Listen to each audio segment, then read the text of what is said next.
এবং ন্যায় তখনই প্রতিষ্ঠিত থাকবে যখন দিন প্রতিষ্ঠিত থাকবে। দিন যাদের থাকবে তাদের হিসাব নিকাশের দুশ্চিন্তা এটাও থাকবে। ওই যে বলেছি হাসিবু ক্বাবলা আন তুহাসাবু, হিসাবের ভিত্তিতে জীবন পরিচালনা, পরকালমুখী জীবনের লাভ যারা অধিকারী তারাই শুধুমাত্র করবে।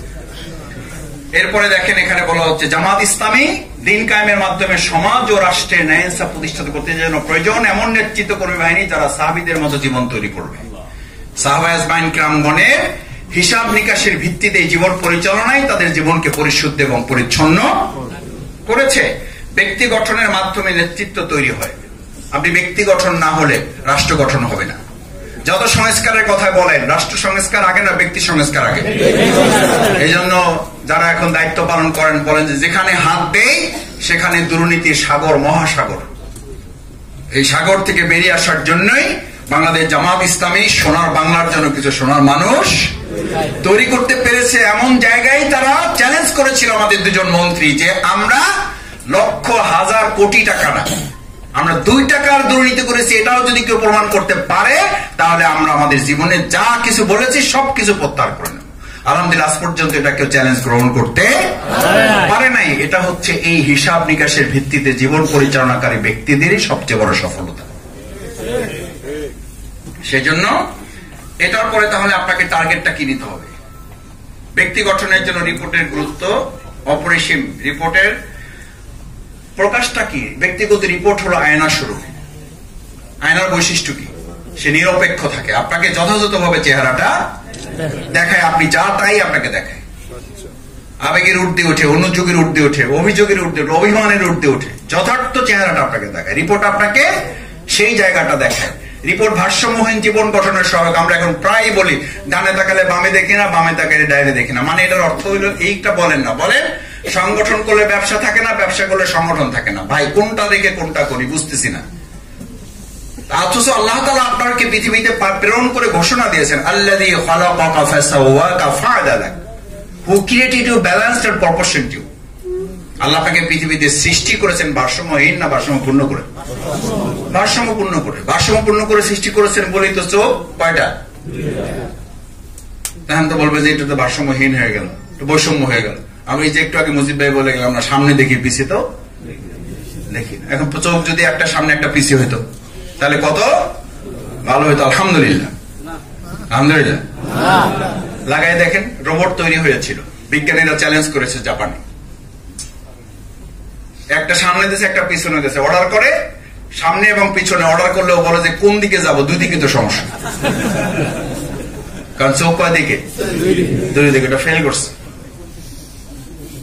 ওইটা ফেল করছে। পরে আবার চ্যালেঞ্জ করা হলো চোখ থেকে এখানে আছে এটা আঘাতপ্রাপ্ত হয়, ময়লা ঢোকে, এই জন্য অসুস্থ হয়ে যায়। এই চোখ দুটোর বগলের নিচে এখানে একটা দিচ্ছে, এখানে একটা দিচ্ছে। তাহলে এখন অটো কি আছে? ঢাকা আছে। যখন দেখা লাগে হাত জায়গায় দেখে, যখন এখানে লাগে এইটা হাত জায়গায় দেখে। এখন এই হাত জাগানোর নামানোর উপর ভিত্তি করে বলছে যে আমার তো আর কোনো কাজ লাগে না। এইটা করতে করতেই তো জীবন শেষ। আল্লাহ সুবহানাহু ওয়া তাআলা শুধু 2টা পা যদি আপনাকে ইঞ্চিরও কয়েক লাখ ভাগ করলে যেটা হয় ওইটুকু যদি কম বেশ হয় তাহলে আপনি সোজা পরে পা ফেলতে পারবেন না। ইঞ্চিরও যদি কয়েক হাজার ভাগ করা হয়, এইটুকু কম বেশ যদি হয় তাহলে আপনি পা যথাযথভাবে ফেলতে পারবেন না। তাহলে আল্লাহ ভারসাম্যপূর্ণ করেছেন না হীন করেছেন? তাহলে ভারসাম্যহীন হয়েছে কাদের কারণে? আমার কারণে। এই যে রিপোর্টে ভারসাম্য নাই, তা আপনার জীবনে ভারসাম্য আসবে কিভাবে?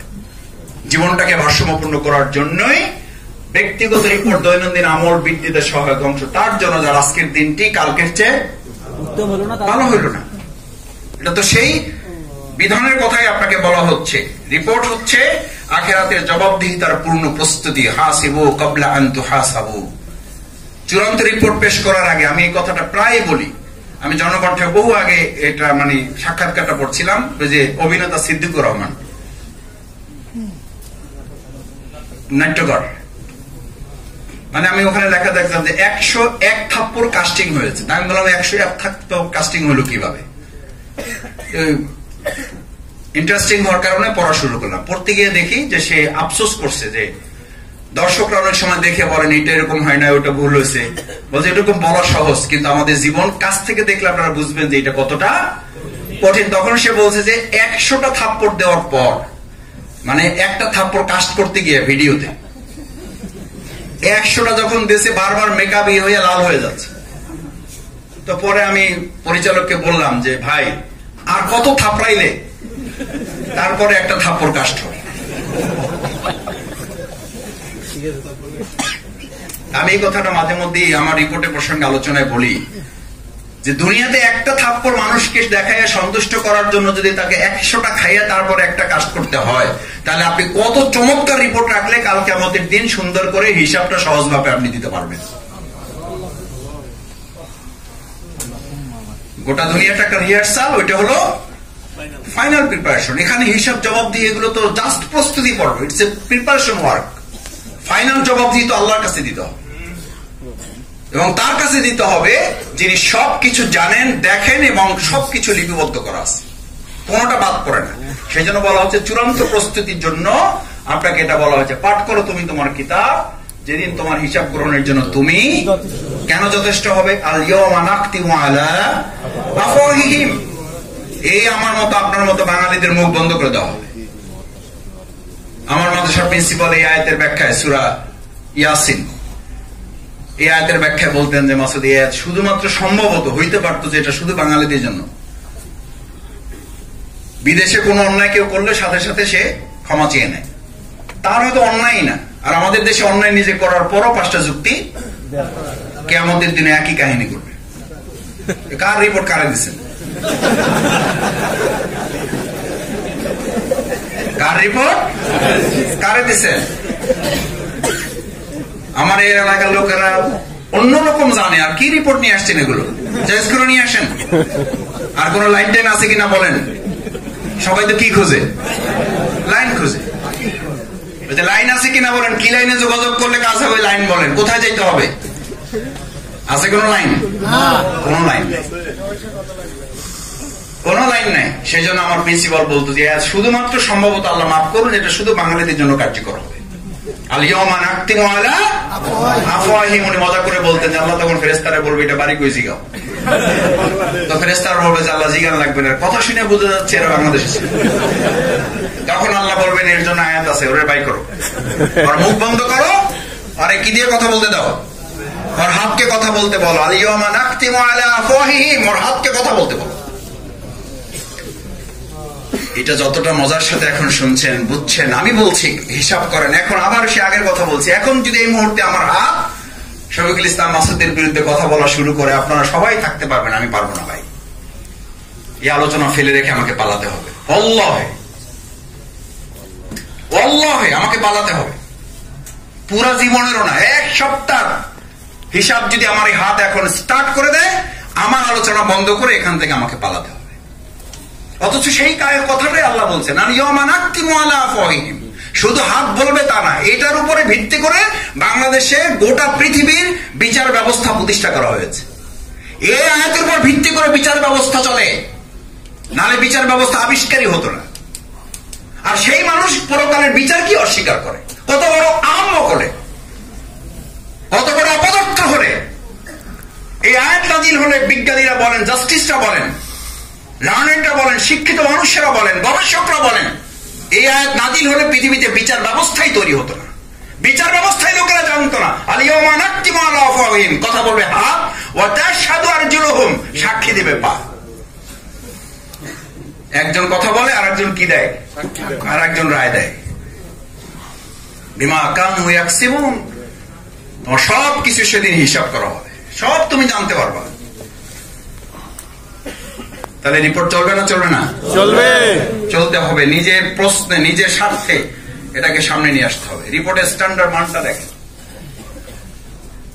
ওই যে বলেছিলাম রিপোর্ট নিয়মিত, বলেন আবার, রিপোর্ট নিয়মিত এবং তাহলে কোরআন অধ্যয়ন না, এখানে আমরা একটু কম লিখছি, 30 দিন না, কোরআন অধ্যয়ন আসলে 35 দিন। এবার 36 জুলাই ছিল। এটা আগে আমরা বললে বিশ্বাস করতেন, এখন তো বিশ্বাস করেন। কত জুলাই? 36 জুলাই। এখন যদি আমি বলি যে আমাদের 36 দিন কোরআন পড়তে হবে, তো মানবেন না, মানতে হবে। কেন মানতে হবে? এই 30 দিনকে ঠিক রাখার জন্য 36 দিন টার্গেট করতে হবে। শহীদ আব্দুল কাদের মোল্লা ভাইয়ের একটা গল্প ছিল, এই রিপোর্ট বুঝাইতে গিয়ে বলতেন, কেউ যদি খাল পার হইতে গিয়ে কোন রকম কাদায় পড়ার ট্রাই করে বা কোন রকম শুকনায় পড়ার ট্রাই করে, নিশ্চিত থাকবে যে 1 হাত পানিতে পড়বে। আর যদি কমপক্ষে 2 হাত শুকনায় পড়ার টার্গেট করে, টাইনা মাইনা কোন রকম কাদায় পড়বে, তাতে কোনো সন্দেহ। আপনি যদি টার্গেটই করেন 30 দিন, তাহলে আপনার যে 25 দিন হবে তাতে কোনো, এটা মানুষের দুনিয়াবি কোয়ালিটিটা এরকমই। এই জন্য সব কিছুতে লেখা হয় 99.99 100% মানুষের হাতে নাই। এটা যদি দেখে এটা 100% মিথ্যা। সেই জন্য আপনি 30 দিনের টার্গেটই নেবেন 35 দিন। 35 দিন কিভাবে? কোন দিন 2 বেলা পড়বেন। তাহাজ্জুদে শুধু তাহাজ্জুদ পড়বেন না, তাহাজ্জুদে উঠে যখন দেখবেন যে চোখের পানি আসছে না, তখন কোরআন নিয়ে বসবেন, হাদিস নিয়ে বসবেন, পরকালের চিত্র চোখের সামনে নিয়ে আসবেন। সূরা আনকাবুত পড়বেন, সূরা ইনশিকাক পড়বেন, সূরা মুতাফফিফিন পড়বেন। নিষ্ঠুর পাষাণ হৃদয় হলো আপনার চোখ ফেটে পানি বের হবে। আর পানি যখন বের হবে না, তখন এই আফসোস করে কাঁদবেন যে আল্লাহ, আমার হৃদয়টা এত পাথর হয়ে গেল, আমি কোরআন পড়ার পরও আমার চোখে পানি আসছে না, আমি এতটা জুলুম আমার নিজের উপর আমি করেছি। চোখের পানি কারণ আসা আল্লাহ নারাজির পৃথিবীর উদাহরণ। আপনি তখন নিশ্চিত হবেন যে আল্লাহ এতটা নারাজ আমার প্রতি, যার কারণে আমি চাইলেও আল্লাহর কাছে এখন চোখের পানি ফেলে আমি তওবা করতে পারছি না। এই আশঙ্কায়, ভয়, এই অনুতপ্ত অনুশোচনায় কেঁদে ফেলবো। সেজন্য সারাদিনে কতবার? 30 তো হইলো নিশ্চিত করবেন, তার জন্য টার্গেট 36 দিন। হাদিস অধ্যয়ন 30 দিন না, এটা হলো 30টা, কমপক্ষে একদিনে একটা করে হাদিস। একটু ব্যাখ্যা করবেন, একটু অধ্যয়ন করবেন, জানবেন, বুঝবেন, ছোট একটু টপিকটা মুখস্থ করবেন, 2টা লাইন মুখস্থ করবেন। একদম রাবি সনদ 2টা যদি নাও মুখস্থ রাখতে পারেন, যারা মাদ্রাসায় পড়েছেন, অথবা এখন তো জেনারেল যারা পড়াশোনা করেন, তারা তো মাদ্রাসার চেয়ে এগিয়ে যাচ্ছে অনেক ক্ষেত্রে। তাদের তেলাওয়াত শুনলে বুঝাই যায় না মাদ্রাসায় পড়ছে না কোথায় পড়ছে। আলহামদুলিল্লাহ, আপনি এরকম হাদিস পড়বেন, শুধু না, যেটা দেখবেন যে একটু ইম্পর্টেন্ট, সবই ইম্পর্টেন্ট, কিন্তু আপনার কাছে মনে হচ্ছে এটা আপনার জন্য অ্যান্টিবায়োটিক, একটু লিখে নোট করে আন্ডারলাইন করে ওটা মুখস্থ করা শুরু করবেন। ওইটা মোবাইলে রাখেন, ওইটা মোবাইলের স্ক্রিনে ভাষায় রাখেন 5 দিন 7 দিন, টার্গেট করে দিন, মুখস্থ না হওয়া পর্যন্ত ছাড়ো না। কন্ট্যাক্টে এই যে রোপণ হইতে চান, মনে কিছু করেন না, সবাই না, ব্যতিক্রম অনেকেই তো এখানে আছেন। আমি জানি আমার শিক্ষক তুল্যরা এখানে আছেন, আমি স্বীকার করি। কন্ট্রাক্টে জিজ্ঞেস করি এটার উপর একটা হাদিস বলেন, সহজ করার জন্য শেষে বলি সব মিলাইয়া যে কোনো 2টা হাদিস বলেন। শেষ করার পর শেষে বলি যে আচ্ছা কোনোটা মনে না হইলো একটা হাদিস বলেন, রাবিও লাগবে না, সনদও লাগবে না, যেটুকু পারেন বলেন। এইটাও যখন আরবিতে মনে আসে তখন বলি বাংলা অর্থ বলেন। এখন চুপ যে করছে তার মুখ আর সিদ্ধান্তই নিয়েছে, সে আর মুখ খুলবে না, কি করবেন তারা? আপনি হয়তো মনে করছেন যে মাসুদ ভাই এগুলো একদম অভিজ্ঞতা থেকে বলছে। তখন বলে যে মাসুদ ভাই আসলে একটু ভয় পেয়ে গেছে আর কি। তা আমি বললাম আপনার নামটা কি যেন? আমি তো প্রথমে জিজ্ঞেস করা হয় নাই, আমার নাম হলো আবুল হাশেম। আমি বললাম তার মানে ভয় পেয়ে আপনি যদি নাম ভুলে জায়গায় ভাবির নাম বলতেন, অথবা যদি বলতেন যে আসলে নামটা যে কি মাসুদ ভাই এটাই ভুলে গেছে, আসলে আপনার সামনে অনেকদিন আসি না তো। আমি বললাম তাহলে মাথা তো ঠিক আছে আপনার, আপনি যেহেতু আবুল হাসান বলতে পারছেন, তার মানে ব্রেন স্নায়ু সবই ঠিক আছে। নাম মনে আসতেছে, হাদিস মনে আসতেছে না। কপাল কতটা কপাল পুড়লে নাম মনে থাকে, হাদিস মনে থাকে না। এটার জন্যই তো কান্নায় ভেঙে পড়া উচিত। তখন চোখের পানি ফেলেছে আমার চোখের সামনে। আমি তার শুধু অনুভূতি, আমি তাকে কষ্ট দেওয়ার জন্য না, আমি শুধু অনুভূতিতে দেওয়ার জন্য বলেছি। এই যুক্তিতে তারা যারা আত্মতৃপ্তি খুঁজেন যে মাসুদ ভাই আপনার সামনে এসে বলতে পারতেছি না, কেন্দ্রীয় বিভাগের সামনে বলতে পারতেছি না, শুধু তার অনুভূতিতে দেওয়ার জন্য আপনার নামটা বলেন, বলে যে আমার নাম আবুল হোসেন। আমি বললাম তাহলে কপাল কতটা পড়েছে আমার, যে আপনার কথাটা, আপনার নামটা মনে আছে, আল্লাহ রাসূল সাল্লাল্লাহু আলাইহি ওয়াসাল্লামের একটা বাণী আপনার ঠোঁটে আসছে না। আপনি কি রকম হবে, আমি কি রকম থাকবো, কিসের রকম? একটা আয়াত আমি তেলাওয়াত করতে পারছি না, অথচ জান্নাতে যাওয়ার পর তাদেরকে বলা হবে যত পারো তেলাওয়াত করো, যতক্ষণ তেলাওয়াত করো পুরো জান্নাতটা তোমার। সুবহানাল্লাহ। আর আমাদের তেলাওয়াত সূরা ইখলাস বলে, সূরা নাস মনে থাকে না। তেলাওয়াত করতে বললে বলে যে কোনটা বলবো ভাই, কুল আল্লাহ বলবো না ইখলাস বলবো? আমি বললাম দুটো যে কোনো একটা বলে। কুল আল্লাহ বলবে, ইখলাস বলবে, কোনটা বলবে উনি নিজেই ঠিক করতে পারেন না। আমি বললাম যে তাহলে দুটাই বলে। এখন তো বিপদে পড়ছে, দুটো কেমনে বলবে?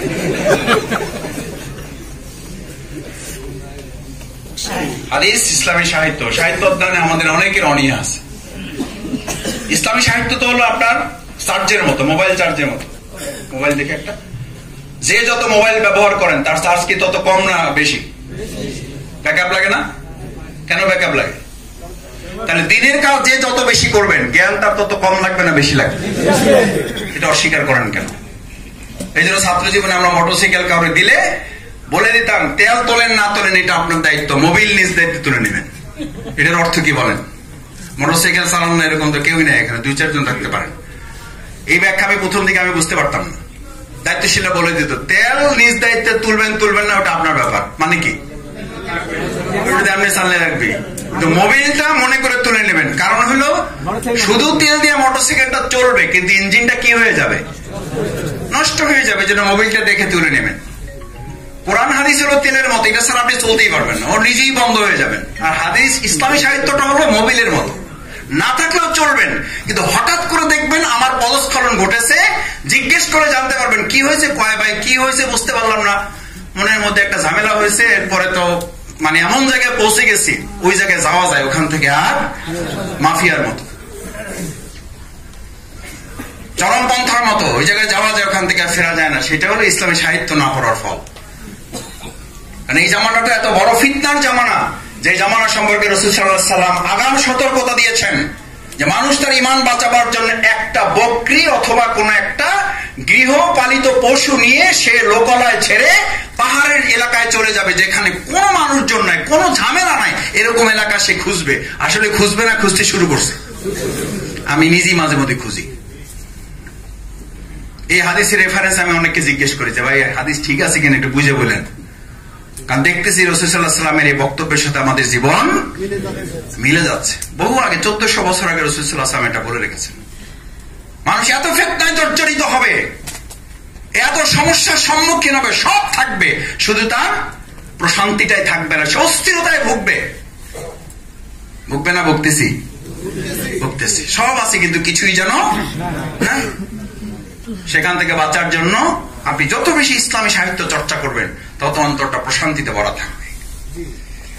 জামাতে নামাজ, এটা কি জামাতের কাজ না এটা ইসলামের কাজ? এটা কেন বলেন? কেন আমরা বলি যে এটা রোকন হওয়ার জন্য? এটা তো রোকন হওয়ার জন্য না। জামাতে নামাজ না পড়লে তো আপনার নামাজই হবে না। ইকামুস সালাত এর অর্থই হলো নামাজ জামাতের সাথে পড়া। আদাউস সালাত, ইকরাউস সালাত, নামাজ পড়ো, সালাত আদায় করো, এগুলো কোথাও নাই।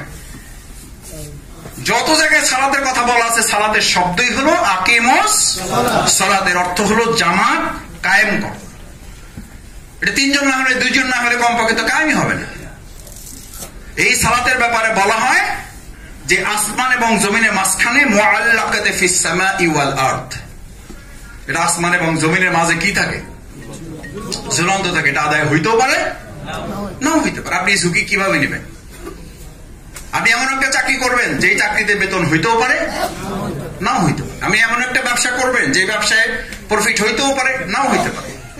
এই ব্যবসা, এই চাকরি যদি আপনি না করেন, এই নামাজ আপনি, এই সালাত আপনি কিভাবে আদায় করবেন? যে সালাতের ব্যাপারে বলা হচ্ছে আসমান এবং জমিনের মাঝখানে। সবসময় আমরা রাসূল সাল্লাল্লাহু আলাইহি ওয়াসাল্লামকে বলি রুহামা বাইনাহুম, আমরা সবসময় বলি রহমাতুল লিল আলামিন, কিন্তু এই রহমাতুল লিল আলামিন সালাতের ব্যাপারে বলেছে। যদি আমি জানতাম যে ওই ঘরে কোনো নারী এবং শিশু নাই, তাহলে আমি ওখানে আজান হওয়ার পর নির্দেশ দিতাম ওই ঘরে কি জ্বালাই দাও। এটা কি রুহামার কথা? এটা কি রহমাতুল লিল আলামিনের কথা? ইয়েস, ইয়েস, এটা রহমাতুল লিল আলামিনের কথা। কেন? এই দুনিয়ার আগুনের চেয়ে জাহান্নামের আগুন অনেক বেশি তার জন্য যন্ত্রণাদায়ক। সেখান থেকে আল্লাহ রাসূল তাকে বাঁচাতে চান। দাওয়াতি টার্গেট সাক্ষাৎ কেন? দাওয়াতি টার্গেট সাক্ষাৎ এই জন্য করবেন যে আপনার এই দাওয়াতের মাধ্যমে এমন লোক তৈরি হবে, আপনি পৃথিবী থেকে তো মৃত্যুবরণ করবেই না, আমি তো করবই, কিন্তু এই লোকগুলো আপনার জন্য হবে সাদাকায়ে জারিয়া। দূর থেকে পিছন থেকে একটা লোক ডেকে যদি বলে যে ভাই আপনি বকশি ভাই না?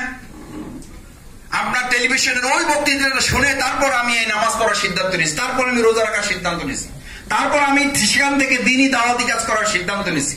এইরকম 5টা-7টা লোক রাস্তাঘাটে যদি আপনাকে জিজ্ঞেস করে, তাহলে আপনি বুঝবেন যে আলহামদুলিল্লাহ আপনার পৃথিবী থেকে চলে যাওয়া শেষ। তার অর্থ আমল শেষ না, আপনি চলে যাওয়া শেষ, কিন্তু আমল কিয়ামত পর্যন্ত।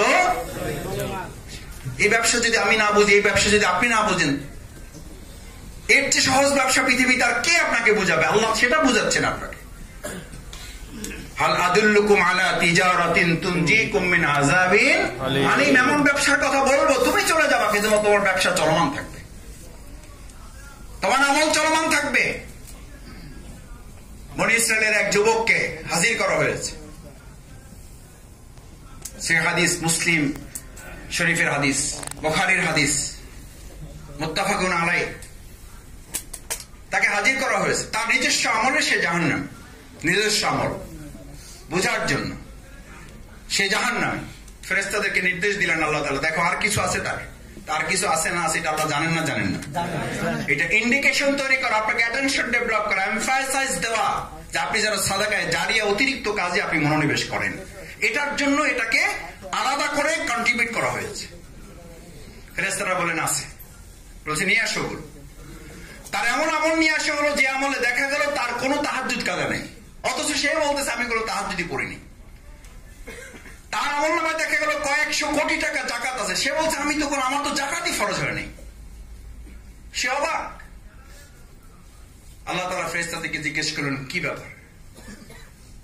বলছেন তার ব্যাপার হলো সে জাকাতের উপযুক্ত হয় নাই, কিন্তু তার কথা, তার দাওয়াত, তার প্রচেষ্টা, তার উদ্যোগ, তার আগ্রহ, তার অ্যাটেনশন, তার লেগে থাকার মধ্য দিয়ে এত লোক জাকাত দিয়েছে যা কয়েকশো কোটি টাকা ছাড়িয়ে গেছে। সে মানুষকে এমন দিনের দাওয়াত দিয়েছে যে সে হয়তো তাহাজ্জুদ পড়তে পারে নাই সব সময়, কিন্তু এমন লোক তৈরি করেছে যারা প্রতি রাত তাহাজ্জুদে কাটিয়েছে। এমন আমল তার মধ্যে পাওয়া গেল যে আল্লাহ বললেন তার ওই আমলের সাথে যদি সে শুধু বলতো যে আল্লাহ এইটুকুর মধ্য দিয়ে গোটা জগৎবাসীকে তুমি কবুল করে নাও, তাহলে আমি আল্লাহ তার এই আমলে এত সন্তুষ্ট হলাম যে গোটা জগৎবাসীকে আমি ক্ষমা করে দিতাম। সুবহানাল্লাহ। তাও আপনি দাওয়াতি কাজ করবেন না, তাও টার্গেট নেবেন না। আমিরে জামাত শহীদ নিজামী ভাইয়ের একটা কথা বলে শেষ করি এই পয়েন্ট। উনি বলতেন যে আমাকে যিনি টার্গেট নিয়েছেন তিনি জেলা আমির না, তিনি থানামির হিসাবেই তার জীবন শেষ করেছেন, মানে ওই অবস্থাতেই তার মৃত্যু হয়েছে। কিন্তু থানামির হিসাবে যিনি যে নিজামীকে টার্গেট করেছেন, সেই নিজামীকে আল্লাহ যেই জায়গায় কবুল করেছেন, হতেই তো পারে। উনি এটা বুঝার জন্য বলতেন, আমাদের দাওয়াতি অভিযানের জন্য তিনি বলতেন যে তুমি এমন